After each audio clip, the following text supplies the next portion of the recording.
Alright. Well, then I'll provide that god tier commentary.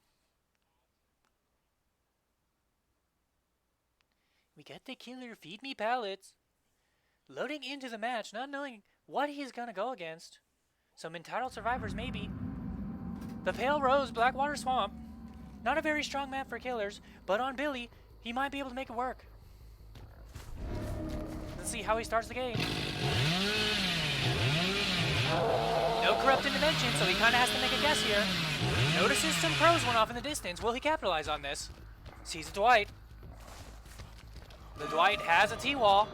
How will the Dwight handle this? Billy. There's a Fang here too. The map awareness of this killer is amazing. Goes for the Dwight again. Gets the slap.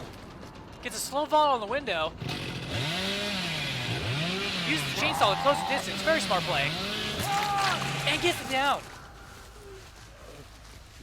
Amazing stuff from this Billy so far. Oh, and the basement's here. Man, that's pretty fortunate for the Billy. The Fang healed up. Pretty good on her part. Staying healthy is always a good thing. Someone dropped. No, they didn't. The Billy can't hear.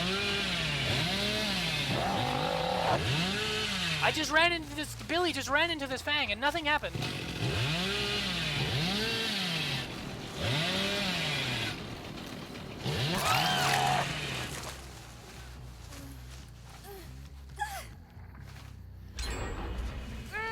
One gen goes down.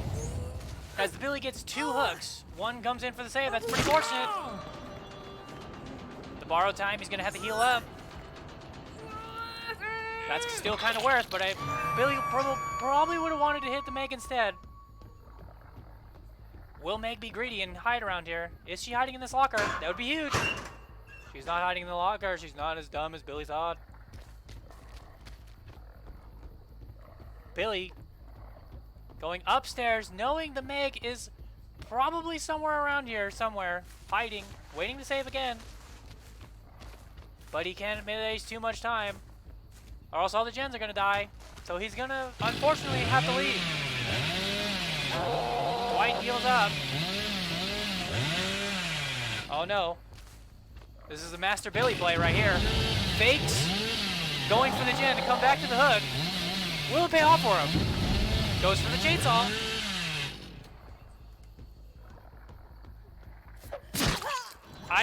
Billy was sort of confused right there. But he'll just go for the trade. That's better than nothing.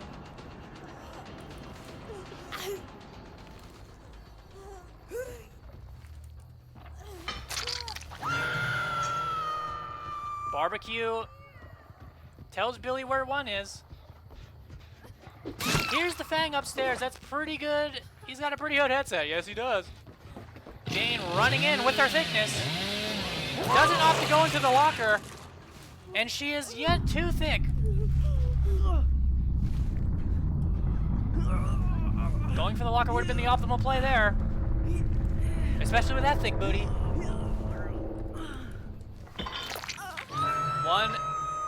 One player is already out of the game.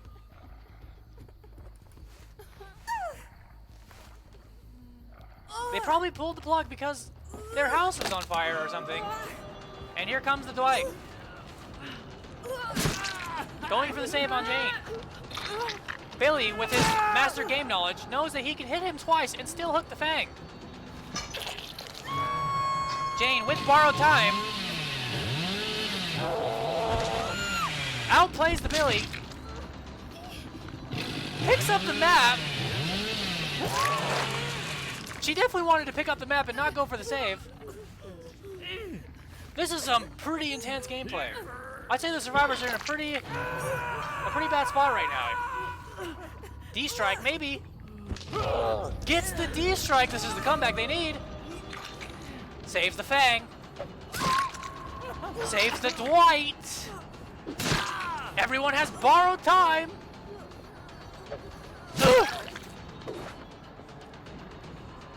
Crazy how the tables have turned on the Billy. Survivors have all the momentum now.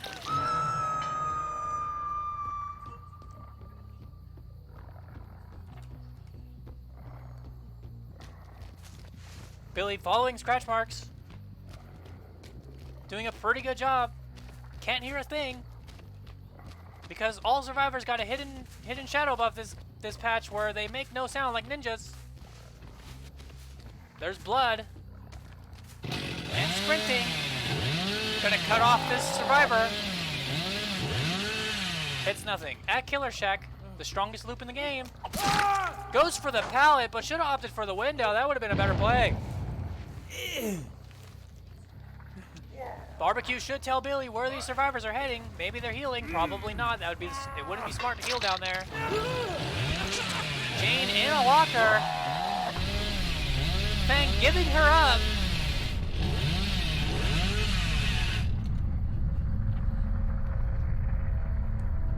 Oh, they both ran out. The Billy knew that.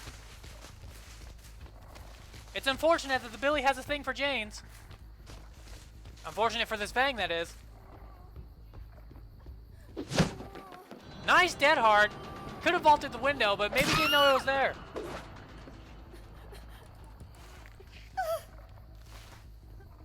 This Jane is also named Big Mac Truck. Oh, I should have been calling them by their names. That would have made it better. Now, Billy knew that the Jane was in this direction. Odds are, what are the odds that she's in this locker? Apparently 0. Barbecue told me nothing, which means she's somewhere in this vicinity.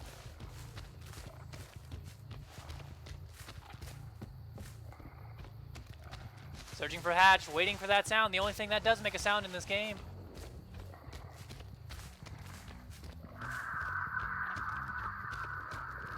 See scratch marks. The Jane is not above him. She opted to stop, which probably was not the optimal play, as if I get to catch up to her faster than I probably should have if she just kept running. Here comes some loops. Jane drops that pallet a little early. The Billy mind gamed him. And then the Jane gives up.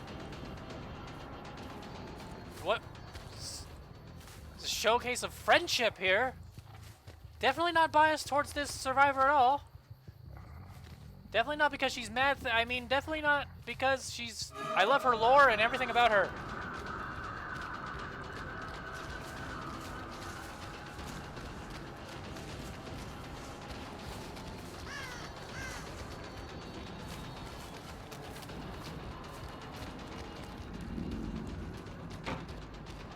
You want to, like, find the hatch?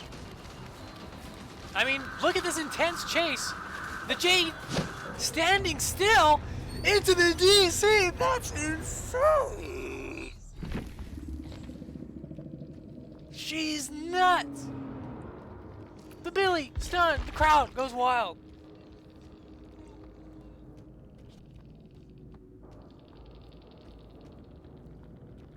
It seems the redder your rank, the more likely it is to DC. Which means I should have DC'd, but I didn't. GG, well played. The survivors, no response. Typical with this rank. Typical in general. Survivors tend to not like losing.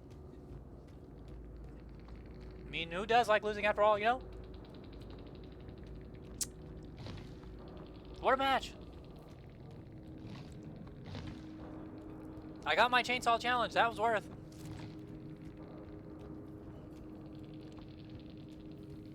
And here we're gonna have to get an interview from this Billy player. So, the Billy player, how do you think that match went for you overall? Yeah, you know, it was pretty hard fought. You know, they made some good plays, but capitalized on their mistakes. You know, dropping pallets a little early and having fun time run time in the basement, and you know, it just paid off. You know, it paid off. Hard work and dedication, and playing about 2,000, almost 2,000 hours of this game. You know, pretty good stuff. Unfortunately, we cannot contact the survivors to interview them, as you see, their internet literally exploded in their homes. Their router, straight boom. The other one literally went to the Phantom Zone, and unfortunately, we cannot hear their thoughts on the match. Thanks for watching. That's been